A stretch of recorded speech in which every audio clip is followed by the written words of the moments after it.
28:2.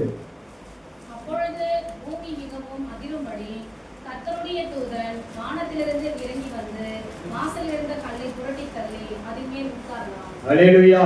நமக்கு எல்லாரும் உலகம் முழுவதுமாய் இன்னைக்கு இயேசு கிறிஸ்து உயிர்த்தெழுந்தார் என்பதை எல்லாரும் கொண்டாடி கொண்டிருக்கிறோம். மிகவும் மகிழ்ச்சிதான். ஆனா என்ன என்றால் இயேசு கிறிஸ்து மரித்து கல்லறையில அடக்கம் பண்ணப்பட்டார். அல்லேலூயா. இயேசு கிறிஸ்து கல்லறை அடக்கம் பண்ணப்பட்ட போது அவர் அப்படியே கல்லறைந்தே பரமேறி போயிட்டு இருக்கலாம். அல்லேலூயா. கல்லறைந்து உள்ள இருந்து அவர் என்ன பண்ணலாம்? பரமேறி போயிட்டு இருக்கலாம். ஆனால் இந்த உலக ஜனம் புரிந்து கொள்ளும்படியாய், இந்த உலக ஜனம் இயேசு கிறிஸ்து மெய்யாகவே உயிர்த்தெழுந்தார் என்று அறிந்து கொள்ளும்படியாதான் அந்த கல்லறை தேவதூதன் வந்து திறந்து வைத்தார். அல்லேலூயா. அங்கு சொல்லப்பட்டது கல்லை புரட்டி தள்ளி அதன் மேல் உட்கார்ந்த. எந்த கல்லு புரட்டப்பட்ட கல்லு மேல இயேசுவே இவ்வளவுதான் முடிந்தது, இயேசு மரித்து விட்டார், இனி அவர் எழுந்துக்க மாட்டார் என்று எவ்வளவு பெரிய கல்லை வைத்தாரோ அதே கல்லை தேவதூதன் புரட்டி அது மேல உட்கார்ந்தார் என்று வேதம் சொல்லுது.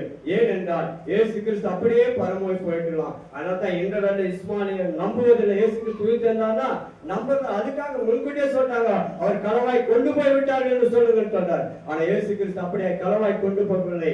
எல்லோருடைய கண்கள் பார்க்கும்படியாய் அந்த இன்றைய நாள் வரை அந்த கலர் எப்படி இருக்குதா? திறந்தே இருக்கு. நான் சென்னைக்கு போய் எத்தனையோ கலரை பார்த்திருக்கேன், எல்லாம் மூடிட்டு இருக்குது. அல்லேலூயா. எவ்வளவு பெரிய வாகனத்தை ஆண்டவர்களுடைய கலர் எல்லாம் பார்த்த பல வருஷங்கள், 20 வருஷம், 30 வருஷம், 40 வருஷம், 70 வருஷம் இன்னும் போய் பார்த்தா கூட அந்த கல்லறை மூடி விட்டுதான். இன்றைக்கும் எருசலேம் தேவனுடைய கல்லறை திறந்திருக்கு. அல்லேலூயா. சென்னையில போய் பார்த்தா தோமோடைய கல்லறை கூட மூட்டுதான் இருக்குது. ஆனா அவர் கையை வச்ச இடம் மட்டும் அப்படியே இருக்குது. அல்லேலூயா. அந்த பெரிய பாறையில கையை வைத்திருக்கிற அந்த கை 5 வருடம் மட்டும் அப்படியே இருக்குது. அல்லேலூயா.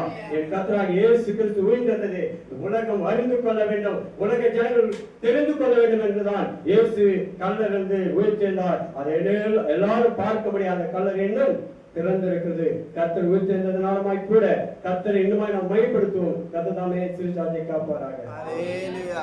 பேசலாம்.